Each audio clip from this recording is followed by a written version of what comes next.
At the beginning of the year, on January 8th, an attack in Syria in the town of Hamuria left at least 13 dead, of which 7 were children.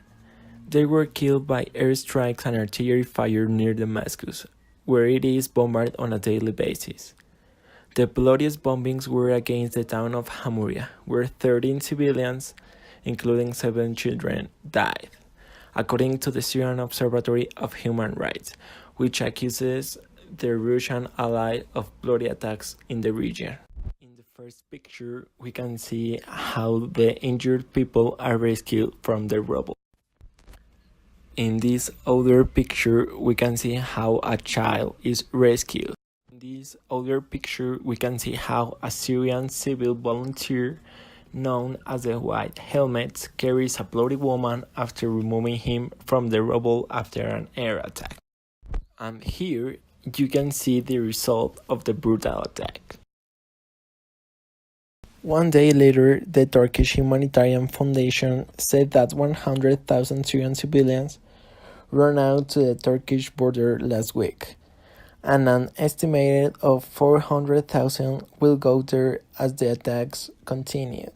As the bombings are made more often, people need more shelter, because the more bombings there are, more injured people result. The population says that they will look for safe places because they attack in different ways, from car bombs to air bombings. As a result of all the attacks, the people says that Turkey would be the country to which they could go for protection. A confrontation at the end of January leaves more than 30 dead. At least 18 members of Syrian government forces, including foreigners, and 15 members of the terrorist group Islamic State were killed today in an offensive by Syrian radicals, according to the Syrian Observatory of Human Rights. Attacks have been carried out at various points, with suicide bombings with explosive bullets and car bombs. The intense fighting between radical and government forces has been unleashed in several areas, which are accompanied by the overflight of planes and artillery fire by the Damascus government. At the beginning of February, a Russian plane were attacked and destroyed in Syria. As the fact has not been confirmed yet, Russia assures that they were the rebels. And the pilot died after leaving the plane ejected, so it is not known even how was the attack. But as Russia says, the rebel groups have been take charge of that plane.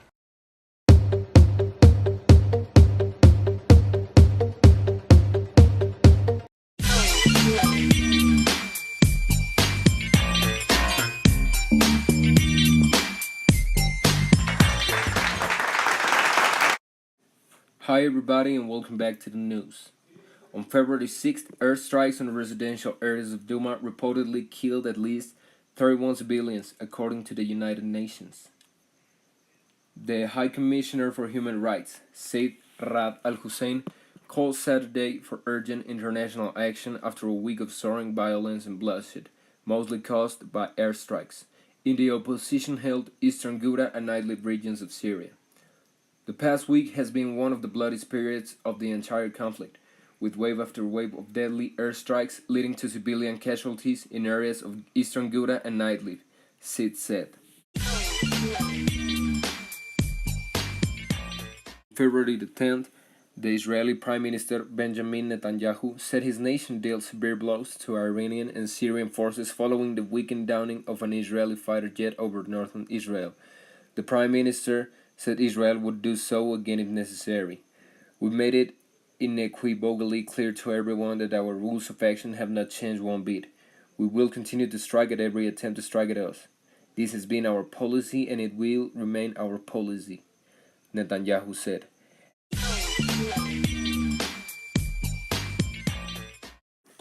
On March the 11th, the Syrian army captured 59% of the rebel held in eastern Ghouta pocket. On March the 15th, tens of thousands of civilians evacuated Ghouta suburbs in one of the largest single-day exoduses of civilians since the start of the Syrian war. A similar scale of displacement occurred in Afrin.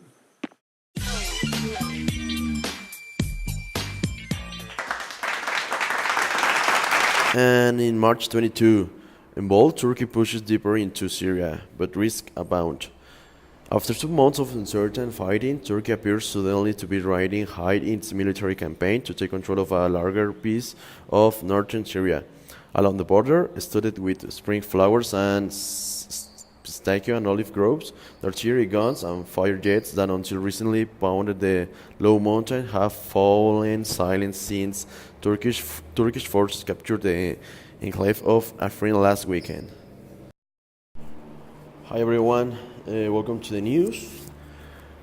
Well, we have the Turkey hosts Iran, Russia to discuss Syria's future.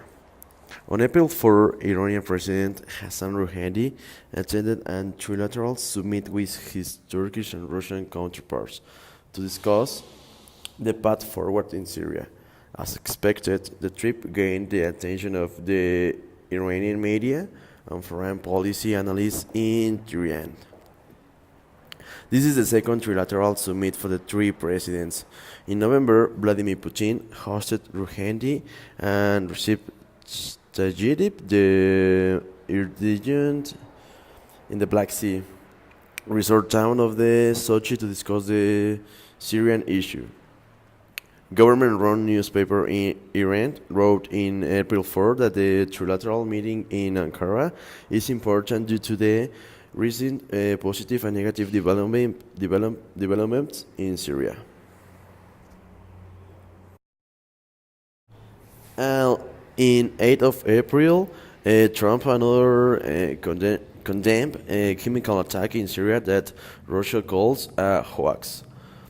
As images, and you can see in the video, Syrian children gasping and convulsing spread around the world. U.S. President Donald Trump and other international leaders denounced the Syrian regime for their alleged role in suspected chemical attack. At least 48 people died Saturday in Douma, the last rebel-held town in eastern Ghouta.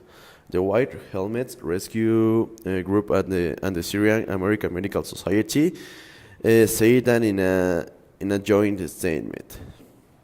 The evidence points toward yet another chemical attack by the regime, said Majal Kokakmik. And in April 14, joint airstrikes by the US, UK, and France have set back Syria's chemical weapons capability for years, the US's military said. Cruise missiles were fired at three sites in response to what Theresa May called the despicable and barbaric attack in Douma last week that is believed to have killed up to 75 people. U.S. President Donald Trump declared mission accomplished after more than 100 missiles were collectively launched in the early hours of the morning. During telephone conversation Saturday afternoon, Mr. Trump and Emmanuel Macron all agreed that the military strikes in Syria had been a success.